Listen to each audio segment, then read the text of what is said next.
So Worlds is over and some of you guys might have a lot of questions. I'm the dude who played at the 2024 World Cup for the Pioneers. And we went out in the most embarrassing fashion possible. You might be asking me what happened, why did you do this, why did you do that, but in this video, I'm not really gonna go over everything in detail. All I'm gonna do is just give like a general, just a quick rundown on what our plan was and what our thought process was going into day 2, just to remind you guys like how we did things as a team leading up to even before the World Cup. You also might be wondering if it's really that serious, and to be honest, I wish it wasn't that serious, but it really is that serious considering it's for $1 million and the first place prize was pretty much half of that. So if you did the math, that is quite a large sum of cash, especially if you make it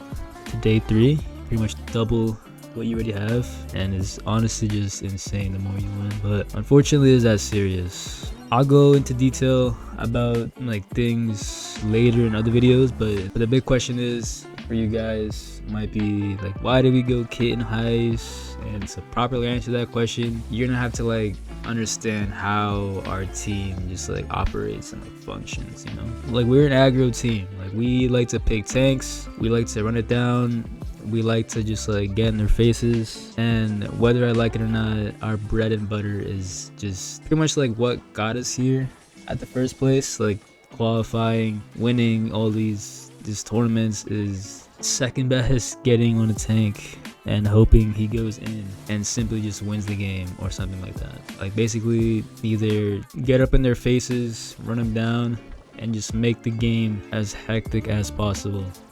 And we're one of those teams that are just really good at knowing what to do when the game is like all over your place, if you guys know what I'm saying. And our main drafter is Philip, who has been our coach since day 1. He's always been the person who does our drafts, and before anyone starts hating on Philip, I ask you not to do that, because when you really think about it, part of the reason why we are here in the first place is because of him.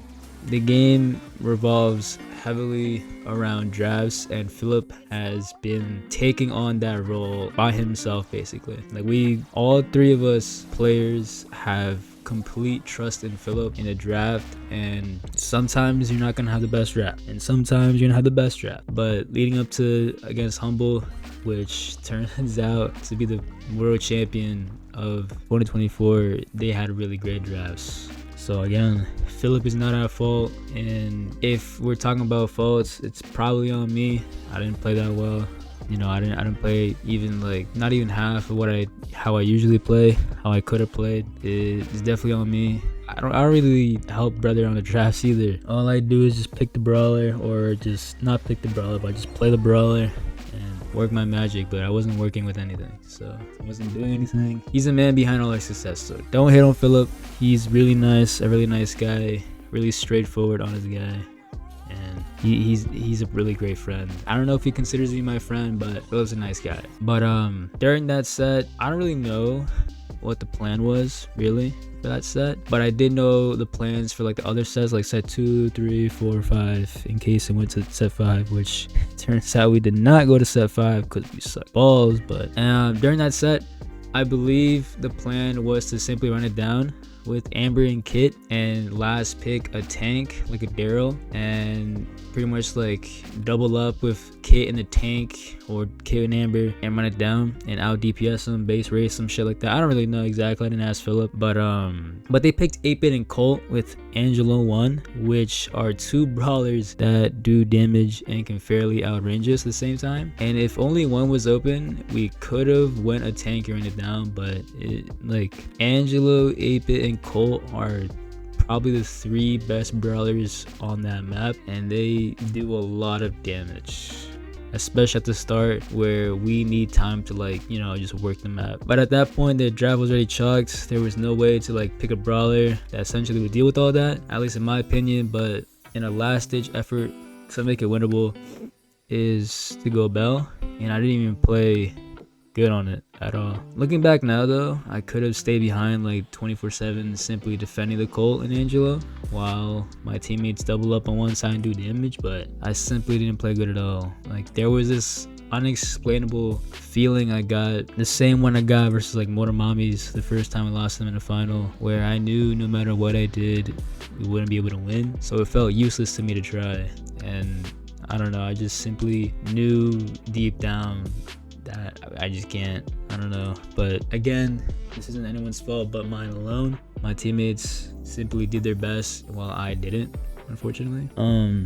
I mean, if I was capable in the draft process, we would have been able to point out so many things that were lacking in the drafts, prevent Juan from taking on all the blame for the pick. And the second set was just simply us betting on Kenji too much. I mean, I was able to get up the map, but my teammates were unable to move up the map to support me. It was like slow Gale into Clancy mid and Surge into, I think, a Charlie. Not the best last pick, and I would blame myself for that pick too. But maybe a better pick would be Byron mid looking back, but looking back, it's not good. So I mean, draft is draft, nothing you can do about it. Third set was probably the most winnable set, but then again, it's extremely hard, and that would require the enemy team to make mistakes, and Humble wasn't that team that doesn't make mistakes with draft. And how they play with draft, that's probably the reason why they won everything, is that they get the draft they want and they play really well. And it was like a race against time essentially. They have a Clancy, Rico, and a Gus into Gene, Daryl, and Dog. So Clancy's eventually gonna get a level 3, especially against a Daryl who has to go in to do something. And they also have a winning mid matchup against a Gene and Rico into Dog, which I mean, it's gonna be really hard for the Dog. So I didn't play that well either, resulting in us losing quite easily, but it is what it is. Group stage was a lot different, but I'll cover that in a later video. What happens now is probably like another question you guys might be wondering, and to answer that, I don't know. North America is going through a big phase of roster changes, if you guys aren't already aware, and I do not know a single thing. Like genuinely, I'm not really like in like the friend groups of the Brawl community. I have no information. The people I talk to are not even people who are like deeply rooted in the community. Excuse me if that makes sense.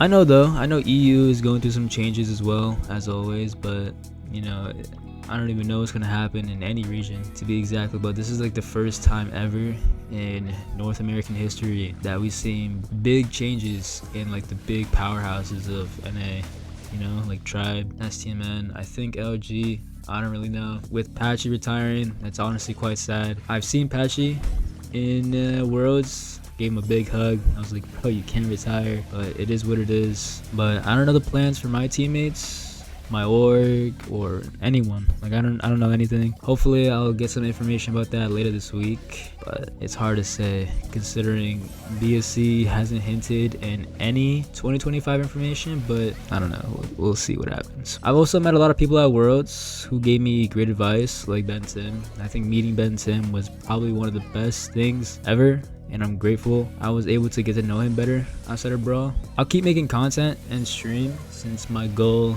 is to simply be the best. I don't want to say too much of what I want to do, but that's that. You know, I have a small plan in mind to change how I play, but Worlds was a great experience for me. I'll never forget the feeling of losing on stage, probably ever in my life, like let alone playing this game, but in my life in general. The feeling of winning and losing. We won the group stage and then we lost right after. It's rough, honestly. It's insane. But I mean, I would like to say all good and it is what it is like usual, but that would just be lying to myself. It's not all good, but I'm gonna keep going. I'm gonna see what happens. I know some of you guys are probably hating, but you guys don't have to understand, I've had people hating on me since day one. I wasn't always like the fan favorite at all. Like no one cared. No one in the pro scene cared about me. No one gave me a chance. No one thought I could make it, and here I am making top 8 in my first ever Worlds run. Definitely could have done better, but it is what it is. I'm gonna keep what I'm doing. I'm never gonna change ever. I'm gonna keep going, but you know, it's not that serious, hopefully. Outside of Ben Tim though, I met a lot of people as well, such as Zeta, one of my biggest like goals leading up to like when I was coming back from retirement. Crime Man, ooh, Crime Man. The Elevate guys, I met the SK guys, literally so many people. So many teams, so many players, content creators, and just people in the community in general. I met so many people. I have a lot of pictures and videos, and if you guys are like interested in like a vlog slash recap video of how Worlds was, let me know in the comments. But if this video gets like 4K likes, I'll definitely do a video simply just like telling all like the funny stories and experiences I had during Worlds, like photos and all that shit. It's honestly a movie. Like, so many funny things happened. Besides that though, I think that's all for now. Again, it's been less than like 24 hours since I got back home, and one of the first things I've done is make preparations to get this video done as soon as possible. And no, I don't think I owe anyone an explanation. This video was simply a video I wanted to do. Y'all can suck my dick, but yeah.